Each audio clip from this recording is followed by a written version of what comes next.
जय सिया राम दोस्तों। आज हम जानेंगे कि अकाल मृत्यु क्या है। गरुड़ पुराण के अनुसार यदि किसी व्यक्ति की मौत जहर पीकर, फांसी लगाकर, भूख से पीड़ित होकर, आग से जलने पर, किसी हिंसक प्राणी द्वारा जल में डूबने से, किसी दुर्घटना के कारण, किसी जहरीले सांप या बिच्छू के काटने से या फिर आत्महत्या करने से होती है तो वह अकाल मृत्यु कहलाती है। अकाल मृत्यु वह स्थिति है जब शरीर तो नष्ट हो जाता है लेकिन आत्मा संसार में ही बनी रह जाती है। आप और हम देखते हैं कि आए दिन लोग सड़क दुर्घटना या फिर किसी आपदा का शिकार हो जाते हैं और अपनी जान गंवा बैठते हैं। ऐसी मौतों को धर्मशास्त्रों में अकाल मृत्यु का दर्जा दिया गया है। आइए जानते हैं अकाल मृत्यु किसे और क्यों होती है।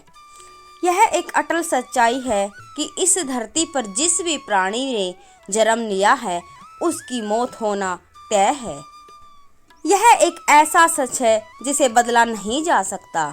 हम सभी जानते हैं कि पृथ्वी लोक में प्राणियों की संख्या इतनी है कि हर दिन किसी न किसी की मृत्यु होती रहती है और ये जरूरी भी है।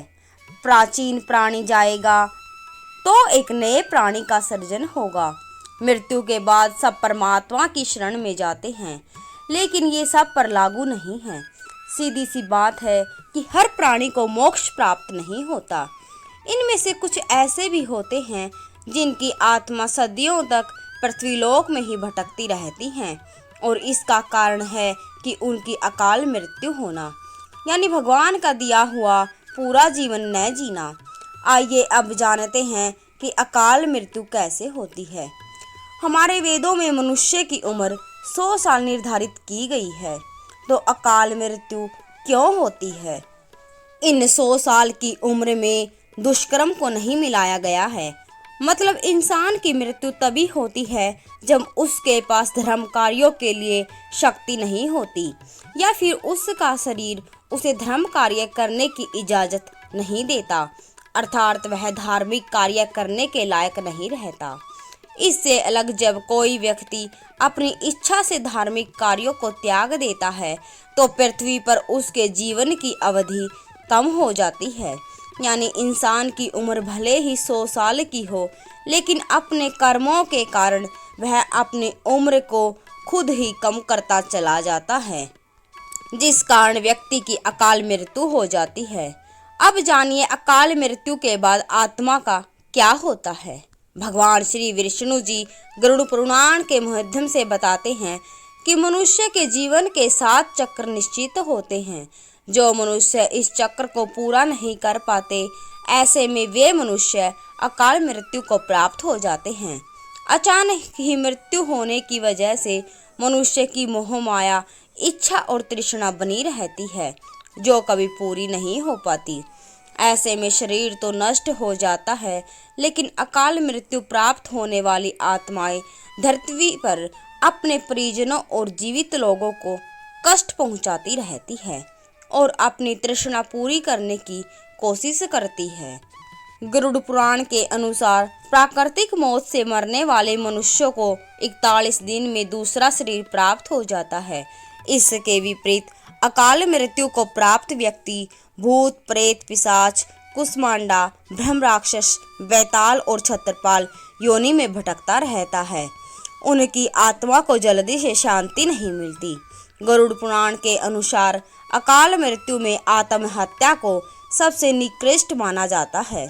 आत्महत्या को हमारे हिंदू ग्रंथों के अनुसार सबसे घिनौना कृत्य बताया गया है।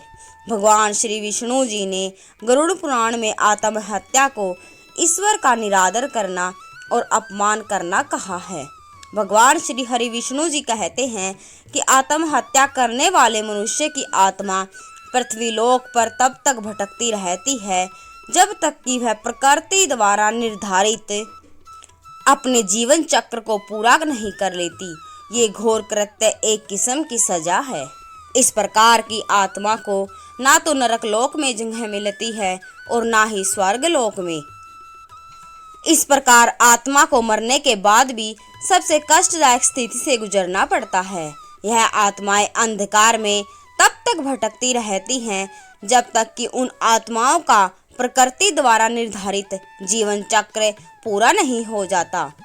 आत्महत्या करने वाली आत्माओं के कष्ट को तो दूर नहीं किया जा सकता, लेकिन गरुड़ पुराण में अकाल मृत्यु को प्राप्त मनुष्य की आत्मा की शांति हेतु कई उपाय और मंत्र बताए गए हैं, जिन उपायों को घर के परिजन द्वारा किया जाता है और जिससे कि अकाल मृत्यु को प्राप्त मनुष्य की आत्मा इन उपाय और मंत्रों द्वारा शांत हो जाती है और तब वह आत्मा घर के लोगों और बाहरी लोगों को कष्ट नहीं पहुंचाती।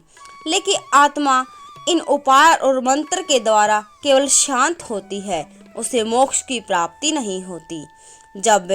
जब तक उसका निर्धारित जीवन चक्र पूरा नहीं हो जाता तब तक वह भटकती रहती हैं। आइए जानते हैं कि अकाल मृत्यु के क्या लक्षण हैं। यदि किसी व्यक्ति को हरे या नीले रंग की मक्खियां जो गंदगी पर बैठती है घेरने लगे और अधिकांश समय ये मक्खियां व्यक्ति के आसपास ही रहने लगे तो समझ लेना चाहिए कि व्यक्ति की आयु लंबी नहीं है। जिस व्यक्ति की मृत्यु निकट हो तो उसको अपने आसपास कुछ सायों के मौजूद होने का एहसास होता है, जैसे बिना किसी के होते हुए भी अपना कोई प्रियजन समझकर आवाज देता हो। ऐसे व्यक्तियों को अपने पूर्वज, पितृ और कई मृत व्यक्ति भी नजर आते रहते हैं।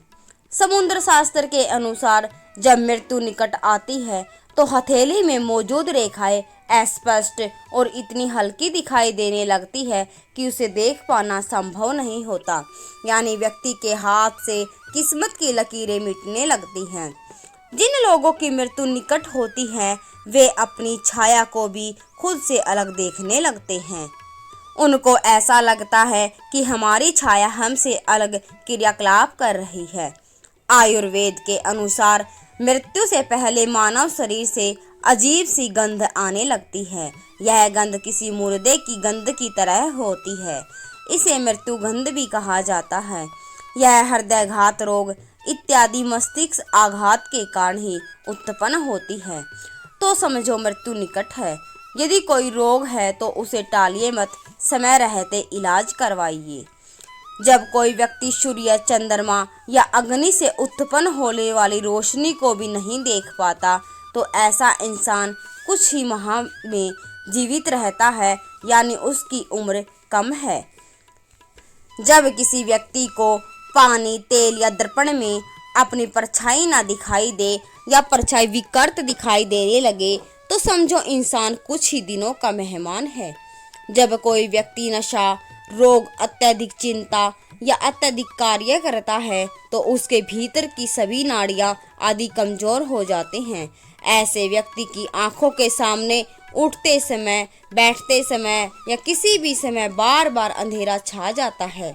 ऐसे व्यक्ति की भी मौत नज़दीक होती है। तो दोस्तों, अगर आपको वीडियो पसंद आए तो चैनल को सब्सक्राइब और वीडियो को लाइक ज़रूर करें। धन्यवाद। जय सिया राम, जय सिया राम, जय सिया राम।